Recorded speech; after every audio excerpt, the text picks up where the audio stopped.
Hi guys, welcome back to another episode of TI Vlog series. I'm your host Ada, and it's always a pleasure to sit here and chat with you. For those of you who are my regulars, thank you for stopping by, and for those of you who are watching this video for the first time, thank you for stopping by again. I'll just give you a brief gist of what this video is about. This is TIA, as the vlog says. It's a platform where we have discussions, where we talk about social issues. I'm a social critic, so I look at what's happening in society at large. I look at areas and things that affect us as Africans, as Nigerians, and I try to compare what's happening in the West with what's happening in Africa. And the sole aim of this is just to draw awareness, to encourage people, to basically bring more awareness towards people who are non-Africans, to educate them, to support those who are Africans, and to share stories of what people are going through, either back home in Africa or those who are living in different part of the Western world, and just to bring an eye opener to lots of people out there. That's really what it is. It's nothing much. So thanks again for stopping by. And today I want to share my experience with you. In the week, I had a few experiences, and it took me back to like almost 20 years ago when I came into this country, a sort of feeling of deja vu. And I want to share that experience because there's a lot of things that we don't understand as Africans when we pack our bags and baggages and say, oh, we're going to live abroad. There's a lot of truth and a lot of shockers that we don't actually take stock of before we make or embark on that big journey. I need to use this video to touch base and to let us know that before you leave the country, to make that big change, that big jump, you need to factor in so many things that people never tell you. People never talk about these things. And these things are real. They're true. They affect you when you get to other parts of the world. It could be you decide to go to America. You can decide to go to Germany, Spain, Italy, anywhere, France, or even the UK. There's a lot of factors that you need to consider. And you find that it's really hard for people to adjust sometimes mentally, emotionally, and psychologically. Adults struggle to adjust. I'm still struggling as we speak to actually adjust to the environment, to the culture of this country. I've been here for nearly 20 years, but every time I am struggling, and when I get to a point where I'm almost at loggerheads with the people and their ideas and the culture, and it just doesn't sit well with me. So I just begin to wonder how Africans like me are managing, how they're coping in terms of raising their children, in terms of going about their daily lives, in terms of interacting. You know, they say when you're in Rome, you behave like the Romans. I get that, but it's still a struggle for me. And I'm not uneducated. I'm educated. I'm enlightened, but I still struggle to sort of like blend in. I still struggle to take in some of the ways they do their things, as opposed to the way I'm used to doing it as an African, as a Nigerian. And so today I'm looking at, I'm examining or praising the African culture and the British values, or the values of the West, generally speaking. I mean, I don't know if some of you who are watching my vlogs are non-Africans, but for the benefit of those who are not Africans, I just want to explain to you, a little bit more about our culture as Africans. Africans are very amiable people. We live, we survive, we exist within the culture, a cultural hemisphere. Our culture, our tradition, our values are all embedded in one piece. And this includes our food, our thinking, our dressing, from birth, the rite of passage, onto death. Everything about us is all inculcated into that one singular culture. However, the world is a global village. I get that. And some of us Africans have emigrated. We've migrated. We've gone to different places. We're living in different parts of the world. And we also have to try and blend in with our culture and the culture of other parts of the world. Now, when I came into the UK, the first shock I had was the language. Yes, the language. Yes, I'm speaking English now. I am speaking in English now. And Nigeria, as you all know, is an English-speaking nation. Nigeria was colonized by the British. Yes, and we speak English. That's, well, our lingua franca is English amongst all the other African Nigerian dialects. But the English we speak back home is only from the English we speak here. Because when I got in here, I was communicating, but I struggled. I struggled so hard to understand what they were saying. They were speaking in English, and then it made it worse because I'd come in contact with people like the Scots. I'd come in contact with people who were like the Irish, and I could never understand a word. This is no disrespect to the Scots or to the Irish. It's a bit like you talking to somebody who lives in Nigeria, who's a Nigerian, but the person is speaking with an Ijebu accent or speaking with an Abia State accent, and you speak your standard Igbo language, or you speak your standard Yoruba language, which is Lagosian language, Yoruba. When you see somebody who's from Abeokuta, or somebody who's from Ijebu, or somebody who's from Ekiti, the Yoruba is totally different. But you also speak Yoruba, but because they're more dialectical in what they're saying, you struggle to understand them. That's the same way it was for me here in UK. They were speaking in English. I was speaking in English. I was educated. I was a graduate, for crying out loud. But I still could not understand. And I always felt very intimidated. I felt very, I felt very belittled. I felt like, my goodness, what am I doing here? Is this I'm going to struggle all my life? But eventually, just like a new environment, I started blending in. I started straining my ears. I would strain my ears so hard. I took jobs in call centers just to help me improve my hearing skills, my listening skills, and eventually my speaking skills. So right now, obviously, as part of the environment, I've blended in, I've adapted. It was a struggle. It was a big struggle. And that's just in terms of language. And I know that sometimes people who come from Nigeria and settle into the UK, they struggle with the spoken English. They're actually conversing in English. They believe they're speaking in English. But the fact is, an average British person would never understand what a person from Nigeria, a person who's just newly coming from Nigeria, what they were saying. They would struggle to understand you because of the accent. That's all it is. It's not because your English is wrong or because your English is broken English. It's just because of the accent.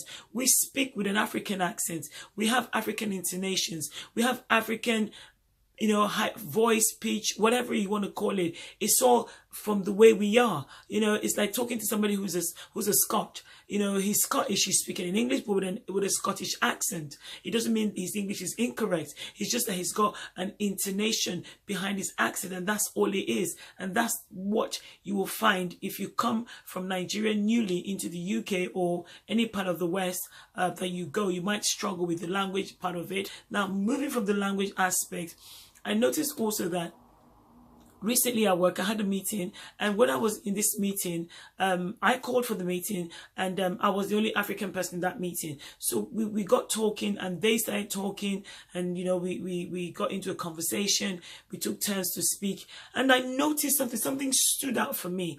Everyone who spoke in a very soft tone of voice, which is the way normal English British people would speak. They spoke very softly. They didn't open all their mouths to speak.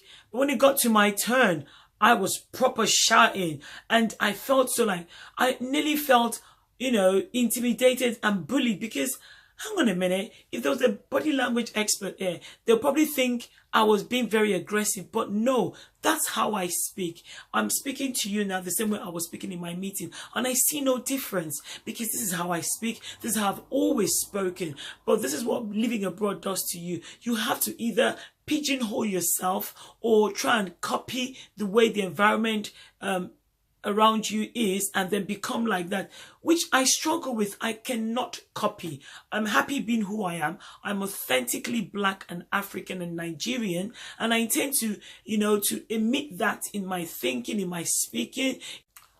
At the end of that meeting, I took away with me one fact, which is the fact that Africans generally across the board, we're not soft-spoken people. Some of us are actually gentle in nature, yes. And by being gentle in nature, perhaps those are the ones who manage to be soft-spoken. But across, the whole bar, Africans are not generally soft-spoken people. We are not. It's just that simple. There's some people who are soft-spoken amongst us, which might be in the minority. I don't know. But a lot of Africans I meet out there were loud. Our voices are loud. When we're on the phone, we're loud. When we're talking to one another, we're loud.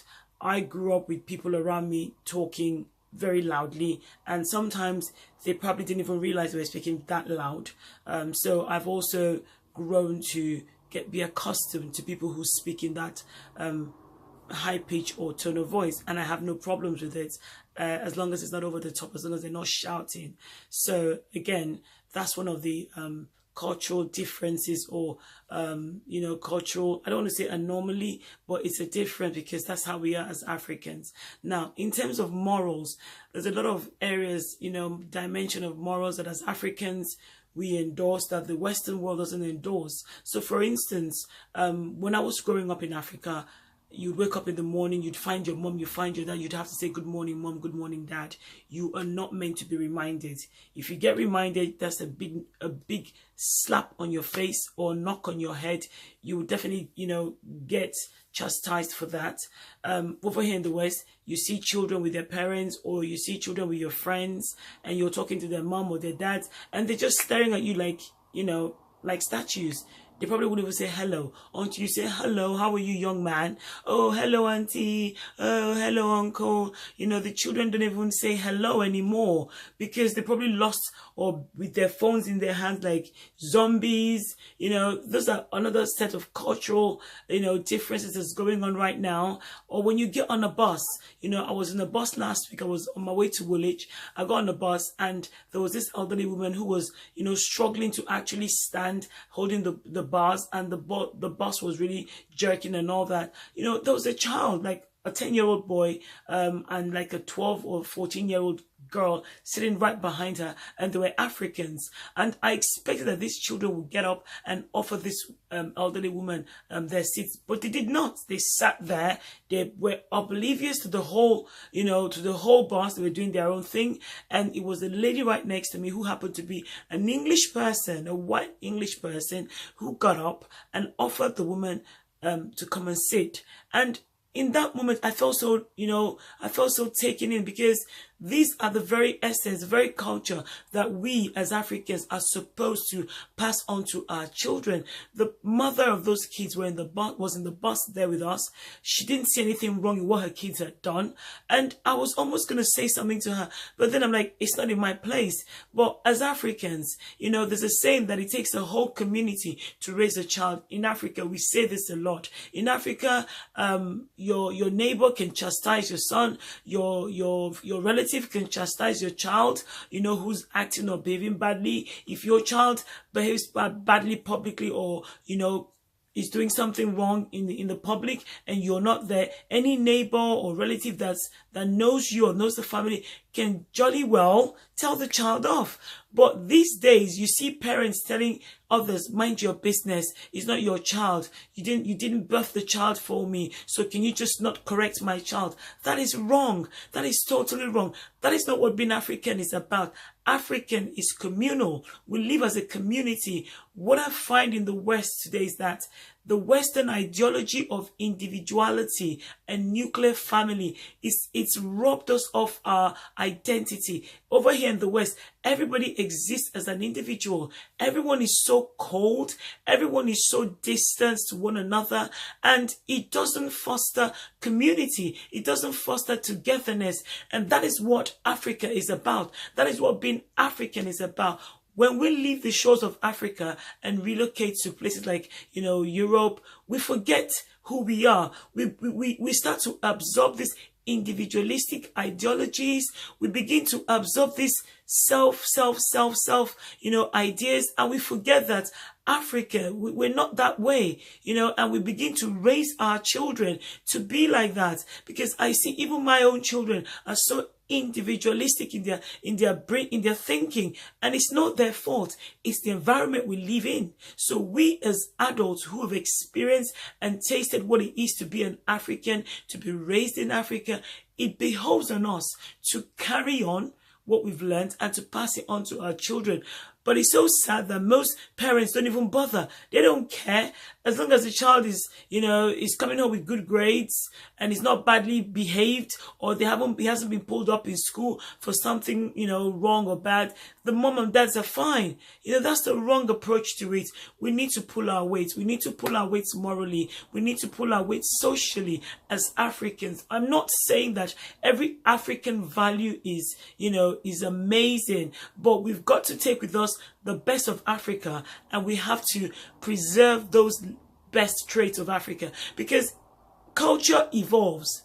Time would always, time makes things change, and things, change progressively. The African culture has evolved. The African tradition has evolved, and rightly so. But at the same time, we have to evolve in a progressive manner. We have to evolve in a progressive way by passing on what is good in our culture onto our children, not just being laid back. Growing up in Africa, there are just certain things that children were not allowed to do, that children are doing these days, which has its advantages and has its disadvantages.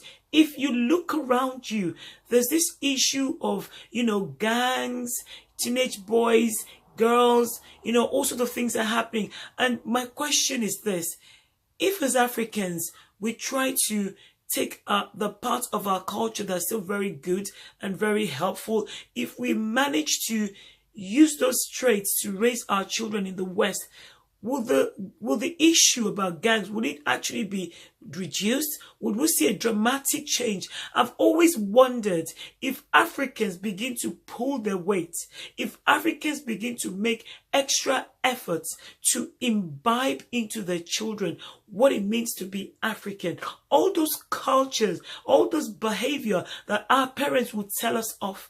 For example, in Africa, when an elderly person is speaking to you, you don't look them into the eyes. You need to put your head down. It's a sign of respect. In the West, if you're speaking to someone who you're not making eye contact with, they will regard you as a liar. They will regard you as hiding something. This is where the cultural differences begin to emerge. In the West, when I talk to people, my friends or my colleagues who are not Africans, I tend to kiss my teeth a lot. I go, oh. And I don't even realize I'm doing this. It's really a part of me. There was a time at work, they actually recorded how many times I'd kissed my teeth within a space of an hour. And I'd kissed my teeth so many times, I didn't even know. But because they knew I meant no harm, we laughed over it. But the average European will assume you're kissing your teeth is something rude to them. They don't like it when you kiss your teeth. They think you're being disrespectful to them. But in the African culture, it means something totally different. Another example is, there was a time I went into a bank and I was trying to make inquiries, and the girl at the till said to me, she made a comment, and she said to me, as I've said before, the till or whatever was going to be shut down. And she kept using that phrase, like I've told you, or like I've said before. And in my African mind, I'm thinking, hang on a minute. She keeps saying to me, like I've said, or as I've said. And I'm thinking, does she think I'm deaf? Am I hard of hearing? I'm taking it in a very disrespectful fashion, that why would she say to me, like I've said before? That means she's calling me deaf or hard of hearing. And that's rude. That's disrespectful. I'm interpreting her words in my African mind. But from her perspective, she's saying what she's saying as a form of emphasis to repeat and to make me understand that she's, the rules are not going to change. This is what it is. And she said that repeatedly. It's just a question of understanding. So before you pack your bag and your baggages and head out to another country, Europe, because Nigeria is really hot, Nigeria is unbearable, Nigeria, there's a lot of suffering, there's a lot of things that would frustrate you. We're not even talking about the bills. Oh my God, the bills. Bills. The bills are enormous. You're constantly paying one bill or the other. Of course, back in Nigeria, you pay your rent, you pay your electric bills, you pay your telephone bills, and the other bills you pay. But over here in the West, in the United Kingdom specifically, you're constantly paying for one thing or the other. there's no end to it. You're paying for TV license, you're paying for water, you're paying for electricity, you're paying for gas, you're paying for childcare, you're paying for your car insurance, and the thing is, you're paying out your outgoings monthly is a lot. So if you're not earning good money, you will struggle. You will struggle so badly. And the sad thing is, Africans in this part of the world are very cold to one another. So when you're struggling, you may not find that help. Or you may not find that, sympathy that you would find back home in Africa. In Africa, people are very sympathetic. People reach out to help. Maybe things have changed a little bit, but people are indeed very sympathetic. It's not the same in the West. In the West, it's OYO, on your own, mate. You're on your own. People do not sympathize to that extent. People would listen to you. People would, would say, oh, yeah, sorry about this. But they don't do anything for you. And that is how it is in the West. Sometimes it's not even their fault because they themselves are not in a position to help you, but they may not want to share their problems with you. Perhaps if they opened up and told you their problems, you'd probably be like, what?